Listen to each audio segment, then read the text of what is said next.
Happy Easter.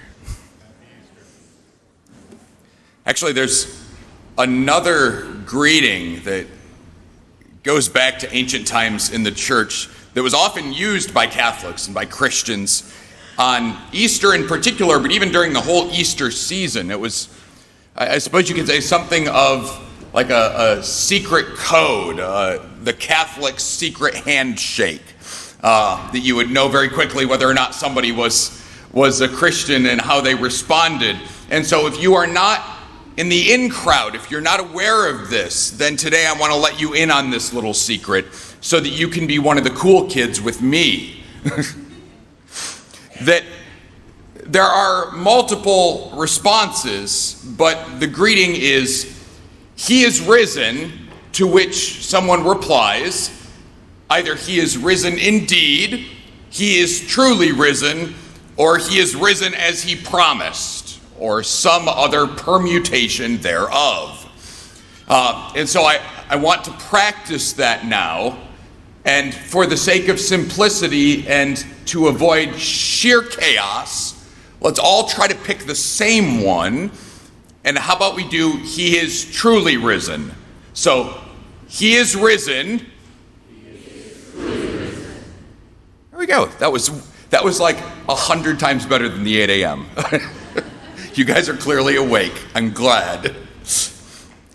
There's something in that I think expresses what's meant to be the joy and the awe of the Easter season that isn't conveyed as well by simply saying "Happy Easter." That when we look at our gospel account today, one can only imagine just the sheer number of emotions that the first apostles experienced on that Easter morning, let alone the depth of them. That I've always found it fascinating that in this gospel, two of Jesus's closest friends, Peter and John, go to the tomb, and we're told that even the two of them, in spite of Jesus's best efforts to explain things to them, did not understand the resurrection yet.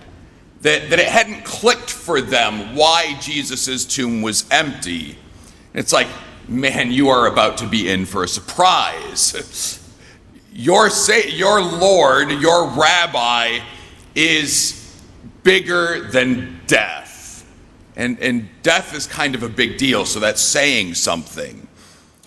And so there is this awe that's meant to be expressed by that I think we lose in the day-to-day practice of our faith. Like, yeah, the tomb is empty. And we word it in the present tense. He is risen. He is truly risen. Because the tomb is still empty. Like, there's still no body in that tomb. I've actually been there. I checked. There isn't one. And that's still awesome today. For them to discover that all of a sudden, this man that they thought might be the Messiah was not simply the Messiah, but was God. That's life-changing. That's extraordinarily good news. And that was something that they thought was worth sharing. That I suspect that leading up until the moment that realization hit them, there was a lot. They were already experiencing many emotions, but there were a lot of darker ones.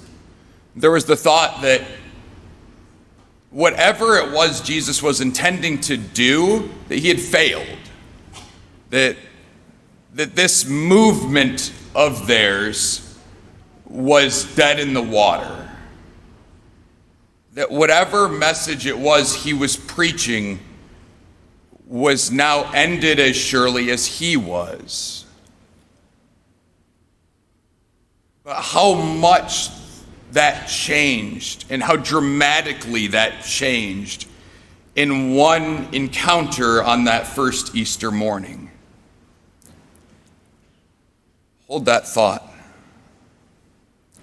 I think one of the maybe objectively most unnatural and uncomfortable things that I've had to do in the normal practice of my priestly ministry since I've been ordained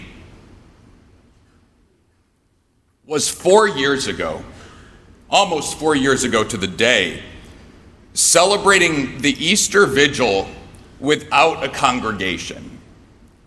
That out of all of the days on the church calendar, like Easter's the big one when the church community comes together. Like come hell or high water, Christians will come out of the woodwork, even in danger of death, to celebrate Easter together. Like this is our day. And there I was, celebrating Mass and preaching my homily to a camera, which is an odd experience.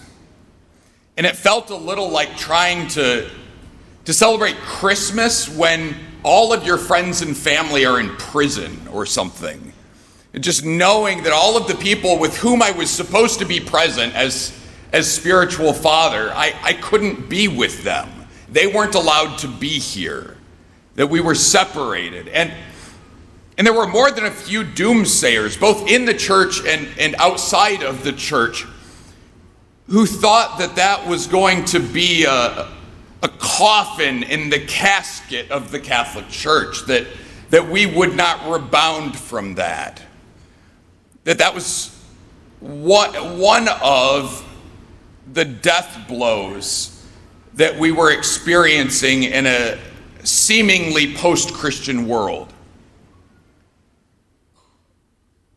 Last night, we celebrated the Easter Vigil, and I think it was the best attended Easter Vigil I've seen in my priesthood. And we had the great honor and distinction as a parish of confirming 16 new members of the Catholic Church and baptizing 10 people. I've been a priest now just about 12 years, and I've been assigned to the two biggest parishes in our diocese, and I've never seen that. That much like Mark Twain said in reference to his obituary while he was still living, I think the demise of the Catholic Church has been greatly exaggerated. That there is something beautiful in our faith, that we have a God who, as G.K. Chesterton so beautifully put it, knows the way out of the grave. That he was reflecting on the fact that throughout history, every century or two, you'll have people who will declare that the Catholic Church is on its way out. That we are outmoded, outdated, or simply overcome. And every time the Catholic Church appears to be on her deathbed, she miraculously rises from the dead. That Jesus rose from the dead, not simply for his own sake, though I'll concede that probably is a motive, but he rose from the dead so that his bride could rise from the dead too. So that every single time it appeared that she died, that she would get up and roll away that stone. And throughout the last 2,000 years, every single time somebody thought that she was on her way out, she was reborn with renewed vigor. I recall a beautiful passage, a beautiful quotation from the early 19th century,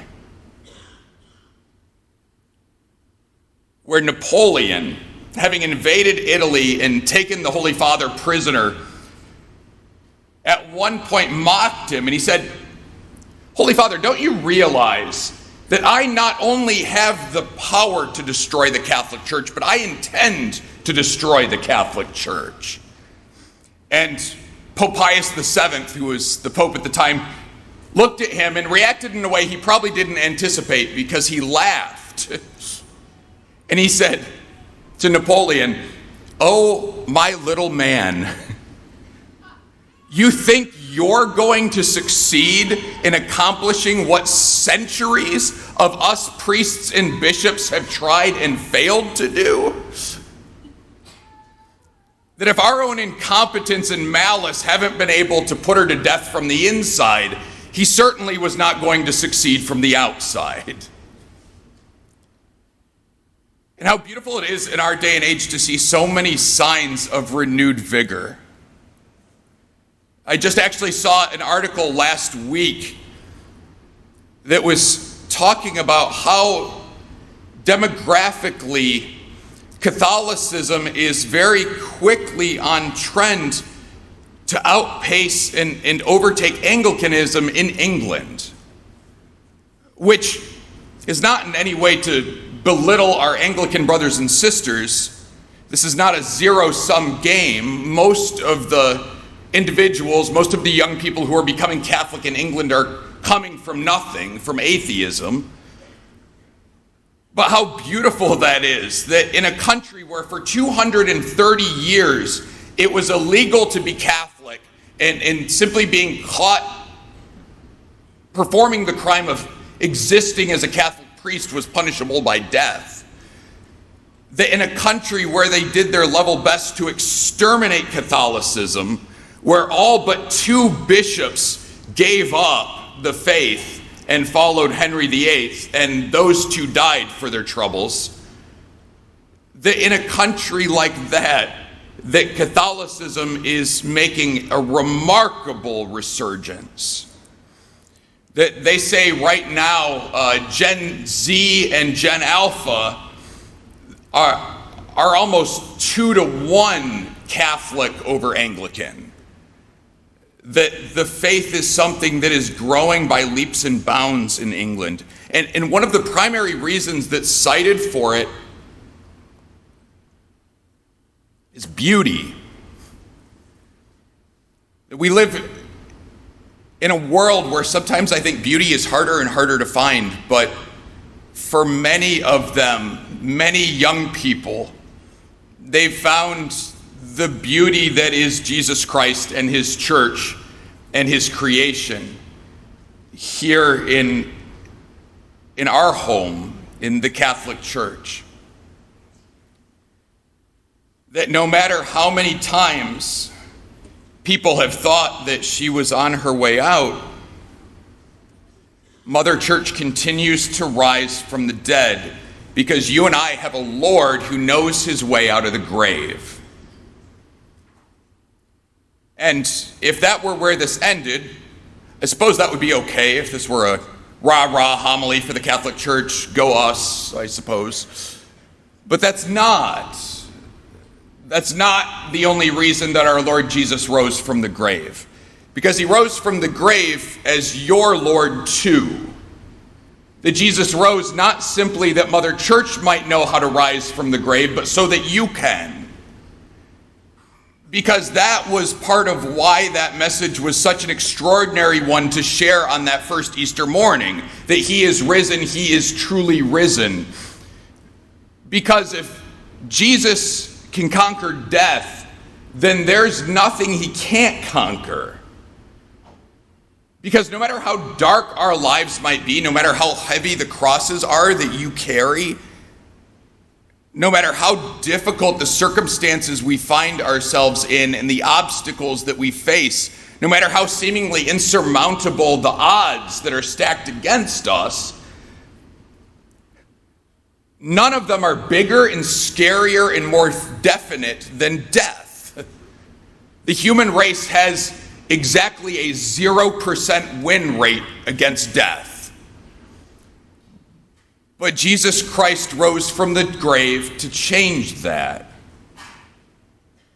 That you and I might not simply live forever, as good as that is, but that we might know that there's no darkness in our lives that we face right now, that light isn't brighter than.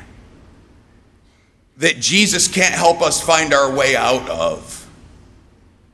Because compared to death, most of my day-to-day problems are relatively small ones. And you and I have a very big God. And so as we celebrate this Easter, we rightly celebrate it with joy and with awe, which are not particularly well expressed by simply saying, Happy Easter. I find they're better expressed in the true and present tense statement and response, He is risen. He is truly risen. Alleluia.